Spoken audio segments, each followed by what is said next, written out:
राहुल गांधी जी का कार्यक्रम यहाँ सुबह 11 बजे पहुँचने का है और बहुत शानदार प्रोग्राम होगा। सीएम साहब भी आ रहे हैं, डोटासरा जी भी हैं, रणधावा जी भी हैं। 7 गारंटी माननीय मुख्यमंत्री अशोक जी गहलोत ने दी। उन 7 गारंटियों को यहाँ पर स्थापित करने के लिए, उनको सही बताने के लिए और उनकी गारंटी देने के लिए खुद आदरणीय राहुल जी गांधी कल तारानगर यहाँ पर पहुँच रहे हैं। वो शेव करते करते भी कार्यकर्ताओं से अपनी बातचीत करते हैं। तो मुझे लगता है ऐसा नेता तारानगर के लोगों को अगर विधायक के रूप में मिलेगा तो उनका जो भविष्य है बहुत उज्जवल रहेगा और साथ साथ में विकास जो है वो भी बहुत तेज गति के साथ बढ़ेगा।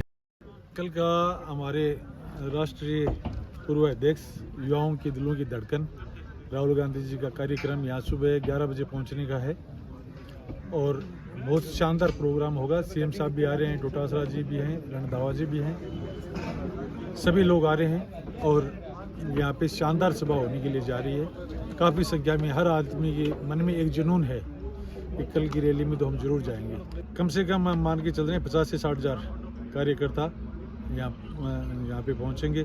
कोई चाहे ट्रैक्टर के माध्यम से आओ, चाहे आपकी गाड़ी, सब यहाँ से तारानगर से तो सारी गाड़ियाँ पर्सनल, मेरे हिसाब से कम हमारे पास जो रिपोर्ट है उसके अनुसार 2.5 से 3 हज़ार व्हीकल आ रहे हैं। उनमें ट्रैक्टर हैं, चाहे किसी के पास पिकअप है, चाहे कोई बंद गाड़ी है, जैसा भी जो जिसके पास साधन है, सभी ने अपनी तरफ से ये कही है कि हम लोग सारे काफ़ी संख्या में मीटिंग में पहुँचेंगे। राष्ट्रीय पूर्व अध्यक्ष जी राहुल जी संबोधित करेंगे और यहाँ से फिर इनका आगे कार्यक्रम नौर का है, तो यहाँ पे 1.5 घंटा का कार्यक्रम रहेगा। शानदार सभी जो मुख्यमंत्री जी और राहुल जी, डोटासरा जी और रणधावा जी, ये सभी बुढ़ानिया जी के लिए समर्थन की अपील करेंगे और काफ़ी संख्या में लोगों के में जोश भरेंगे। माननीय राहुल गांधी जी कल तारानगर विधानसभा क्षेत्र में माननीय विधायक श्रीमान नरेंद्र जी बुढ़ानिया और कांग्रेस प्रत्याशी 2023 विधानसभा के लिए उनके समर्थन में और राजस्थान सरकार द्वारा किए गए जन कल्याणकारी कार्यों,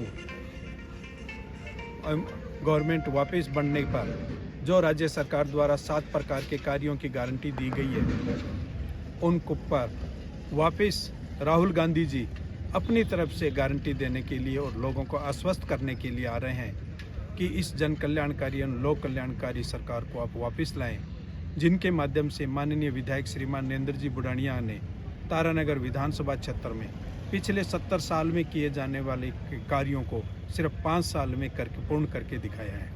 चूँकि राजस्थान सरकार ने बहुत सारी जन कल्याणकारी योजनाएं चलाई है और उनमें से अभी अपने घोषणा पत्र में 7 गारंटी माननीय मुख्यमंत्री अशोक जी गहलोत ने दी है। उन 7 गारंटियों को यहाँ पर स्थापित करने के लिए, उनको सही बताने के लिए और उनकी गारंटी देने के लिए खुद आज हमारे बड़े नेता और हमारे आदर्श आदरणीय राहुल जी गांधी कल तारानगर यहाँ पर पहुँच रहे हैं। तो हमें बड़ी खुशी है। हम सभी कार्यकर्ताओं में एक दुगना उत्साह जो है वह भर गया है और उसकी तैयारियाँ आज हम पूरे जोर शोर से कर रहे हैं।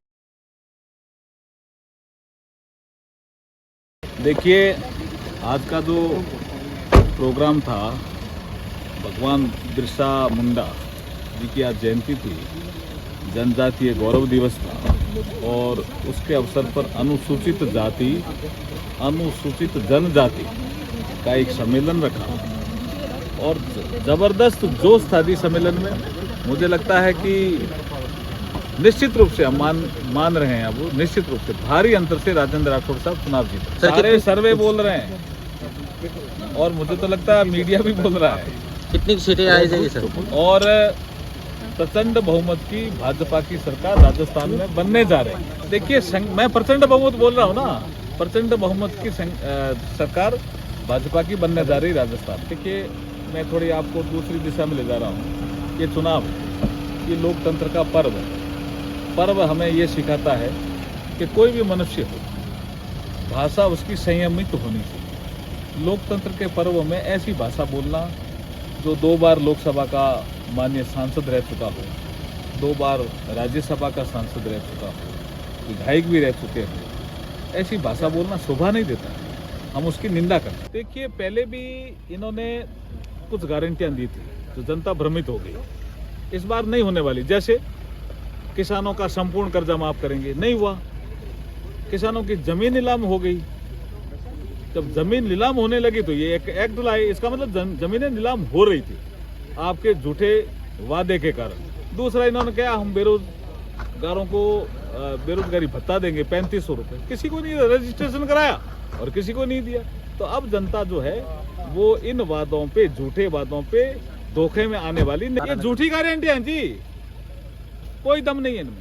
देखिए, ऐसा है कि भारतीय जनता पार्टी जो है वो जाति पाति धर्म सब चीज़ों से ऊपर उठकर चुनाव लड़ रही है। ये एक पर्व है और इस पर्व के अंदर सभी जाति धर्म के लोग जो हैं वो भागीदारी करते हैं। आपने देखा होगा कि हमारे आदरणीय राजेंद्र राठौड़ जी जो वो पहले चूरू से विधायक रहे हैं और अब जो है तारानगर में उनको जिम्मेवारी मिली है और बहुत ज़बरदस्त समर्थन आज हमने देखा कि जिस तरह से अनुसूचित वर्ग जो है पूरा जनजाति और समाज पूरा वहाँ पर एकत्रित था। हमारे कानून मंत्री आदरणीय अर्जुन मेघवाल जी जो है उन्होंने उसको संबोधित किया और मुझे भी सौभाग्य प्राप्त हुआ उनको संबोधित करने का। तो लोगों के अंदर बहुत जबरदस्त जो है एक जोश है हमारे आदरणीय राठौड़ जी को जिताने का। नेता प्रतिपक्ष रहे हैं और बहुत ही मृदु स्वभाव के हैं। आप ये देखिए कि मेरी पिछली बार जो है वो तारानगर में एक प्रभारी के तौर पर जो है जिम्मेवारी लगी थी, तो मैंने खुद ये महसूस किया कि वो जो है वो अपने घर के अंदर तक जो है उनके कार्यकर्ताओं की जो है वो वहाँ तक वो पहुँच जाते हैं। उनके एक्सेस जो है उनके बाथरूम तक भी एक्सेस जो है कार्यकर्ताओं की है। वो शेव करते करते भी कार्यकर्ताओं से अपनी बातचीत करते हैं। तो मुझे लगता है ऐसा नेता तारानगर के लोगों को अगर विधायक के रूप में मिलेगा तो